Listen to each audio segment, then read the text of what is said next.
135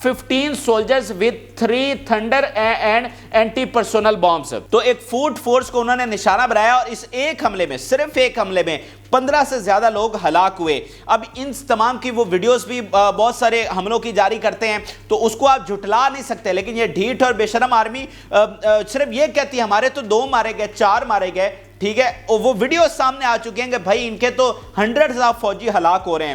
اس کے علاوہ اب اسرائیلی میڈیا کی زبانی دیکھیے کہ وہ اپنی ڈیفیٹ کو کس طرح سے تسلیم کر رہا ہے. ایک اہم ترین بیان آپ کے سامنے رکھنے جا رہا ہوں جس کے بعد آپ کو کوئی شک و شبے کی گنجائش نہیں رہ جانی چاہیے.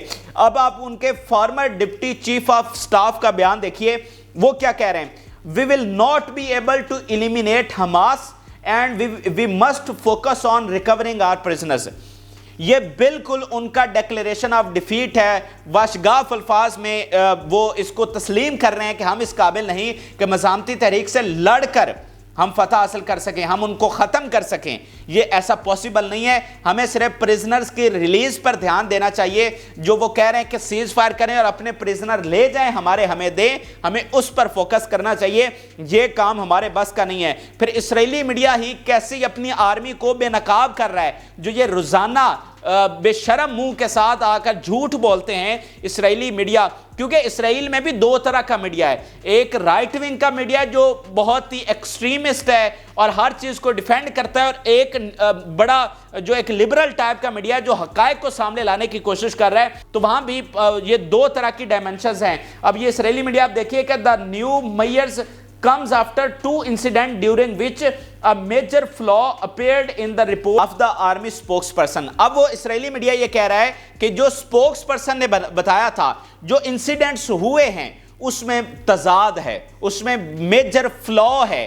تو یہ اس بات کا منہ بولتا ثبوت ہے کہ وہ جھوٹ بول رہا ہے آرمی کا سپوکس پرسن، کیونکہ جو انسیڈنٹس ہوئے ہیں وہ ڈیفرنٹ ہیں. جو یہ بات کر رہا ہے وہ ڈیفرنٹ ہے. تو وہ کہہ رہے ہیں کہ اس میں کوئی بات ملتی جلتی نہیں ہے، یہ حقائق کے منافی بات کر رہا ہے. اور پوری دنیا بھی چیخ کر یہی کہہ رہی ہے کہ آپ پروپیگنڈا کر رہے ہیں اور آپ جھوٹ بول رہے ہیں. اب آپ کو یمن کے حوالے سے اپڈیٹ کرتے ہیں. یمن کے بڑے حملے جاری ہیں. ریڈ سی میں وہ اسرائیلی جہازوں کا شکار کر رہے ہیں اور اس کے ساتھ ساتھ اسرائیلی ٹیریٹری کو، اس کی بندرگاہوں کو مسلسل نشانہ بنا رہے ہیں. اب یہ یمنی ملٹری سپوکس پرسن کا بیان سنیے. وہ خود کہہ رہے ہیں کہ we fired ballistic missiles at military targets of اسرائیل.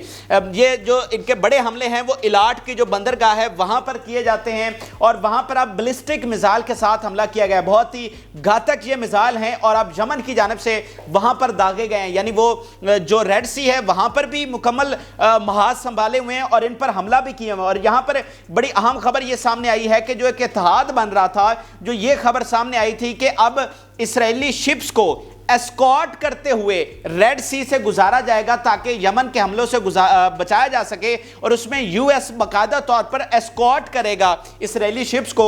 وہ اب پوری طرح سے منصوبہ جو ہے وہ ناکام ہو گیا ہے، کیونکہ امریکہ پوری طرح سے پیچھے ہٹ گیا. اور پیچھے کیوں ہٹا ہے؟ کیونکہ اس کو یمن سے بہت بڑے حملوں کا ڈر ہے اور اس کو لگتا ہے کہ اب ہم یمن سے یہ نیا محاذ نہیں کھول سکتے. یہ آپ دیکھیں کہ پولیٹیکو جو سب سے ایک بڑا ادارہ ہے وہ کس طرح سے رپورٹ کر رہا ہے کہ امریکہ کس طرح سے پیچھے ہٹا ہے. American officials thinks launching attacks on Yemen is wrong course of action at present time. امریکی آفیشلز میں یہ ایک بات پائی جا رہی ہے کہ جو حملے ہو رہے ہیں وہ تو اسرائیل پر ہو رہے ہیں، اور یمن نے جو ڈکلیئر کیا وہ اسرائیل پر کیا، امریکہ پر تو نہیں کیا. تو وہ تو صرف امریکہ پر اس صورت میں کرے گا اگر ہم اسرائیل کو بچائیں گے. تو ہمیں یہاں پر پنگا لینے کی کیا ضرورت ہے؟ ہمیں بلا وجہ اس محاذ میں جانے کی کیا ضرورت ہے جب پہلے ہی اتنے محاذ دنیا میں کھلے ہوئے اور نئے کھلنے جا رہے ہیں؟ ادھر سے چائنا تائیوان پر حملہ کرنے جا رہا ہے، ادھر وینزویلا حملہ کرنے جا رہا ہے، ادھر یوکرین کی جنگ پہلے سے چھڑی ہوئی ہے، غزہ کی جنگ الگ سے چل رہی ہے. ہم یمن کے ساتھ محاذ کھول کر بیٹھ جائیں تو یمن کو تو ہم ہرا نہیں سکتے. اتنے سال اس نے سعودی عرب کے ساتھ جنگ لڑی ہے تو ہم اس کو تو نہیں ہرا پائیں گے. ایک لمبی جنگ میں ہم بلا وجہ چلے جائیں گے. مثال کے طور پر یہ دیکھیں ان کا بیان کہ high level consensus not make sense for American army to respond. کہ وہاں پر ایک ہائی آفیشلز میں یہ کنسنسس ہے کہ ابھی کوئی سینس نہیں بنتی. اصل بات یہ ہے کہ آپ نے پہلے اتحاد بنایا، اور کہا کہ ہم یمن پر حملہ کریں گے, پوری طرح سے اسکارٹ کریں گے, ریڈ سی پر جناب قبضہ کریں گے. لیکن جب آپ نے دیکھا کہ یمن پیچھے نہیں ہٹ رہا, وہ تو حملے کیے جا رہا ہے, وہ تو دھمکیاں دیے جا رہا ہے, وہ تو ایک سٹیپ فارورڈ ہو رہا ہے, تو انہوں نے سمجھا کہ اب یہ امریکہ کے لیے خطرہ ہے. کیونکہ امریکہ کا وہ بیان ذہن میں رکھیں جو سیکریٹری آف اسٹیٹ نے ڈیفنس نے دیا ہے کہ ہمارے پاس مزید پیسے نہیں ہیں مڈل ایسٹ میں اپنی افواج کو بھیجنے کے لیے, ان کو اسٹرینتھن کرنے کے لیے. سو وہ ایک الگ سے اپنے فائنینشیل کرائسس کا, لیڈرشپ کرائسس کا شکار ہیں, تو اب وہ اوائڈ کر رہے ہیں اس نئے محاذ کو کھولنے کو. پہلے البتہ انہوں نے دھمکی ضرور دی تھی, اور یہ آپ یمنی ڈپٹی فارن منسٹر کا بیان دیکھیے, اس سے آپ کو اور صورتحال کلیئر ہوگی. انہوں نے کہا کہ not good for escalation for you. It will cost you 50 years of exhausting problems. We can write closed until further notice. We don't want. اب وہ کہہ رہے ہیں کہ اگر ہم سے تم نے جنگ چھیڑی تو 50 سال تو کم سے کم تمہیں لگیں گے اس جنگ کو جھیلنے میں, کیونکہ یہ پھر جلدی ختم نہیں ہونے والی ہے.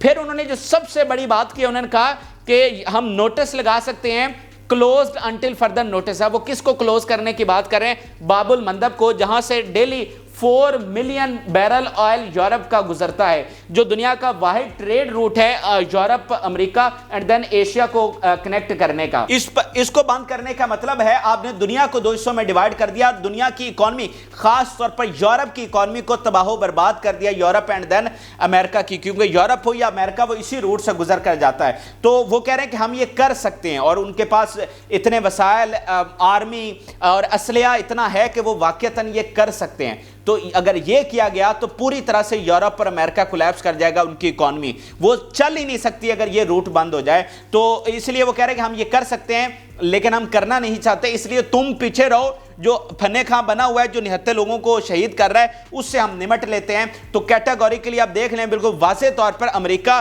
اب پیچھے ہٹ چکا ہے. پہلے اس نے بڑی کوشش کی اور اتحاد بنا کر حملہ کرنے کی کوشش کی, اور باب المندب کو کنٹرول کرنے کی کوشش کی. یہاں پر یو اے ای کا اپنا خواب تھا کہ امریکہ اس کو کنٹرول کر کے ہمارے حوالے کر دے تاکہ اس کو ہم چلائیں, لیکن وہ اب ان کے خواب ادھورے رہ گئے, کیونکہ یمن نے یہ بھی کہا کہ اگر یو اے ای اور سعودی عرب آئیں گے تو پھر ہم ان پر بھی حملہ کریں گے. اب ان کی جو بندرگاہیں ہیں وہ کس طرح سے کھنڈر بن رہی ہیں, اجڑ گئی ہیں. ناظرین, یہ جو الاٹ کی بندرگاہ ہے بہت ہی امپورٹنٹ بندرگاہ ہے, حائفہ کے بعد دوسری اہم ترین بندرگاہ. جتنا بھی امپورٹ ایکسپورٹ ہو رہی ہے وہ ساری میکسیمم الاٹ سے ہو رہی ہے, کیونکہ ریڈ سی کو جو لگتی ہے پورٹ وہ یہی لگتی ہے, اور یہ بڑی ہی خوبصورت ہے ٹورزم کے حوالے سے.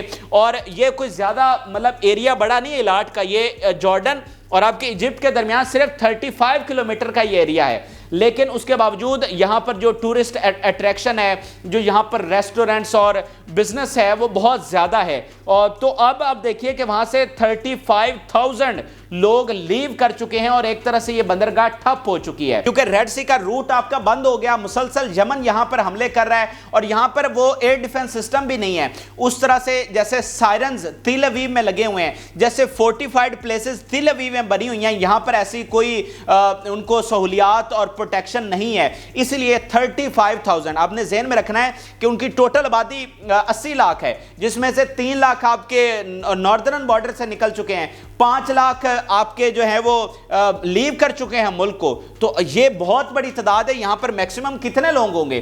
زیادہ زیادہ لاکھ ہوں گے, اس میں سے 35,000 لوگ یہاں سے لیو کر چکے ہیں. کاروبار ٹھپ ہے آپ کا, اور پوری طرح سے یہ بڑی خوبصورت جو ایریا ہے جو ان کے لیے انتہائی امپورٹنٹ ہے اکانومی کے لحاظ سے, وہ کھنڈر بن چکا ہے, وہ اجڑ کے رہ گیا ہے. اور اس میں اگر یمن حملے نہ کرتا اس علاٹ پر تو دین یہ کام نہیں ہونا تھا, لیکن یمن کے مسلسل حملوں نے ان کو یہ بھی نقصان پہنچایا ہے. تو اس طرح یمن پوری طرح سے مؤثر کردار ادا کر رہا ہے. اور یہ جو یمنی فارن منسٹر کا بیان میں نے آپ کے سامنے رکھا ہے, انہوں نے اینڈ پہ پھر یہی کہا ہے کہ ہم آپ کو دوبارہ وارننگ جاری کر رہے ہیں, اسرائیلی شپس اس روٹ پر نہ آئیں, اور جو کوئی ان کی مدد کرنے کی کوشش کرے گا پھر وہ کسی خام خیالی میں نہ رہے.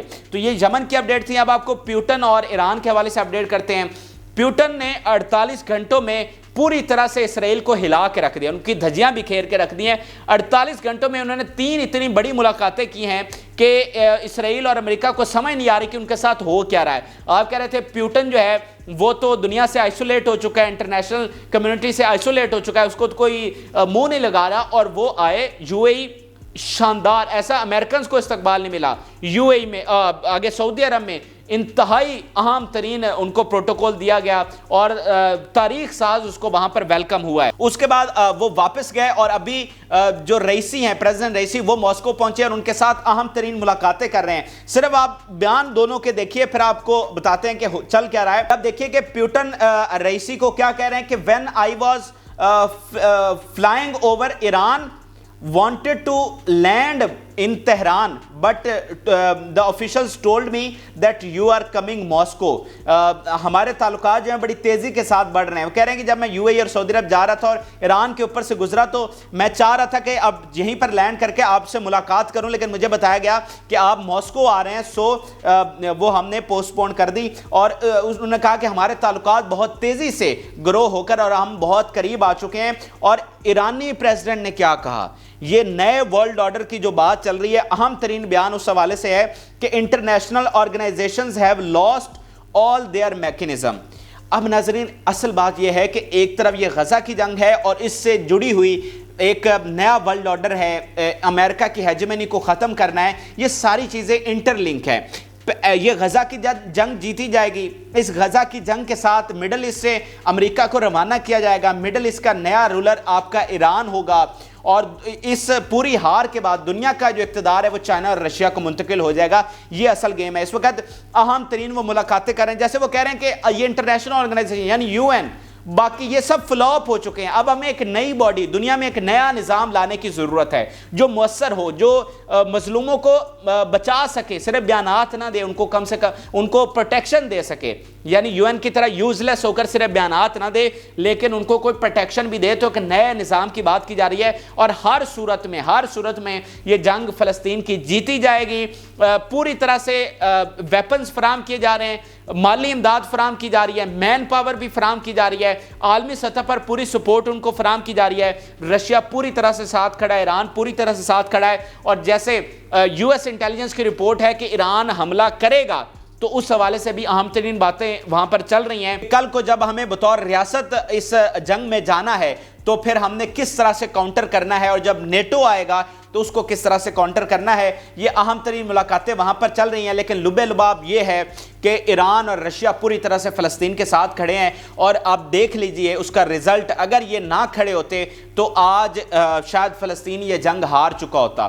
کبھی بھی اسرائیل کو اتنی بڑی ناکامی نہ ہوتی. دیکھیں اگر حزب اللہ حملے کر رہا ہے یا یمن کر رہا ہے تو یہ ایران کے کہنے پر ہو رہے ہیں, رشیا کے کہنے پر ہو رہے ہیں, رشیا کی مدد سے یہ ساری چیزیں ہو رہی ہیں. اگر یہ امداد نہ ہوتی تو یہ اتنا امپیکٹ بھی کریٹ نہ ہو پاتا. تو یہ ناظرین اہم ترین ڈیولپمنٹس ہیں جو کہ آپ کے ساتھ شیئر کی. جن لوگوں نے چینل کو سبسکرائب نہیں کیا وہ چینل کو ضرور سبسکرائب کر لیں, اپنی رائے ضرور آگاہ کریں. اجازت اللہ حافظ.